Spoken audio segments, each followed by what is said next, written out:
Izzat, kalau SCV7 mileage 70k, apa perlu package kena ambil? Okey, saya boleh jawab. Ini cerita kalau 70k abang tak pernah buat apa-apa Abang Izzat. Tak pernah top set, tak pernah buat belah kelas, tak pernah buat magnet, tak pernah overhaul, tak pernah apa. Ini kosong abang Pertama, tanda-tanda motor abang memang performance loss abang. Abang boleh bawa, abang boleh start lagi motor abang, memang abang boleh jalan, tapi performance loss. Dekat highway memang tak best. Asyik kena tinggal, pepah memang tak pergi lah. Mungkin sebelum ni meter abang 13 tu 4, tapi sebelum ni tapi selepas tu dia akan jadi 110, 120 maksimum. Memang abang menyampah lah. Yang kedua, makan minyak hitam sama ada sikit ataupun banyak. Ketiga, petrol kuat makan. Itu memang tanda-tanda tiga benda ni abang kena ambil. Yang pertama, abang kena buat major service.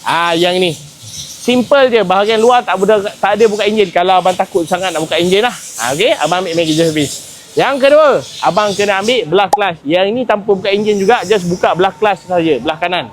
Yang ini abang akan dapat performance terus direct.